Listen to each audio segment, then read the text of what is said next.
বাবা মানুষের জীবনে খুব গুরুত্বপূর্ণ একটা ব্যক্তিত্ব। আমরা অনেকেই জানি না বাবার গুরুত্ব আমার জীবনে কত। একজন ব্যক্তি একবার ভাবলো যে আমার তো কোটি কোটি টাকা আছে, এবার আমি আমার ৪৫ বছরের জীবনের জন্মদিনটা পুরাতন বন্ধুদের সাথে পালন করব। তো যখন সে পুরাতন বন্ধুদের সাথে পালন করে, তখন সেই সকল ভালো ভালো বন্ধুদের মধ্যে একটা গরিব বন্ধু আসে, যার তেমন কোনো টাকা পয়সা নেই, ভালো তেমন কোনো শার্ট নেই। তো তাকে তখন ফোন দেওয়া হয়, বন্ধু আমার জন্মদিনে আসিস। তখন বলে, আমাকে ছেড়ে দে না, আমি ব্যবসায় লস খেয়েছি, আমার অবস্থা ভালো না, পরার মতো একটা ভালো কাপড় নেই। তারপরও বলে, তুই একটু কষ্ট করে আসিস, আমরা বন্ধুরাই তো।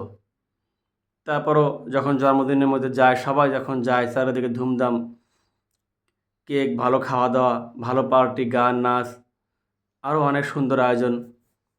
তখন হঠাৎ করে ওই বন্ধু কেক কাটার পরে সবাই খাওয়া দাওয়ার সময় দেখতে পারলো তার হাতের আংটিটা নেই, আংটিটা হারিয়ে গেছে। এখন সবাই সবাইকে চেক করতেছে, হ্যাঁ আংটিটা হয়তো এখানেই আছে, আমার সবাইকে চেক করি।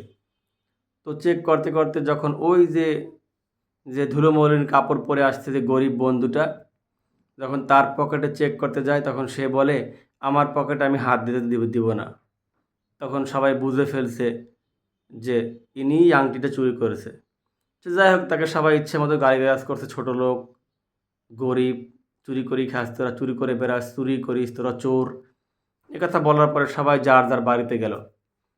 বাড়িতে যাওয়ার পরে যখন উনি ওনার জামা কাপড় খুলতেছিল, তখন কোনো না কোনোভাবে আংটিটা তার প্যান্টের পকেটের মধ্যে আটকে আছে।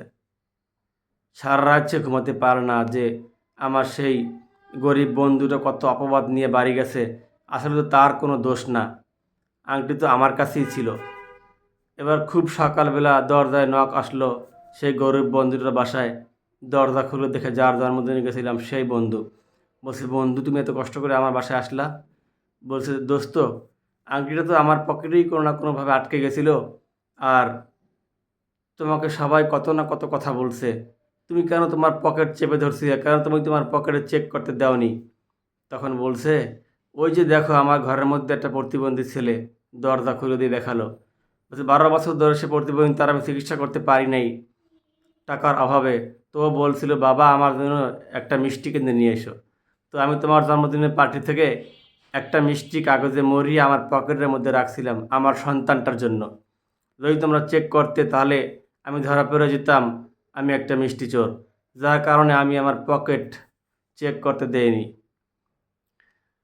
তো আশা করি আপনারা গল্পটা থেকে বুঝতে পারছেন বাবা কী জিনিস। আসলে বাবারা এরকমই হয়, রক্ত রক্তকে ঘামে পরিণত করে তারপর একটা ব্যবসা, একটা বাবা একটা পয়সা ইনকাম করে। একজন রিকশাওয়ালা জানে বাবা কী জিনিস। তো একটা সন্তান যখন অনেক বড় হয়, বড় হওয়ার পরে সে তার বাবা রিকশাওয়ালা এই পরিচয়টা দিতে পারে না। তার মা কাজের বুয়া ছিল, এই পরিচয়টা দিতে দিতে পারে না। তার বাবা দিনমজুর ছিল, এই পরিচয়টা দিতে পারে না। মনে রাখবেন, আপনি কোনো সুসন্তান নয়, আপনি হচ্ছেন কুলাঙ্গার সন্তান। সবাই পাশে থাকবেন।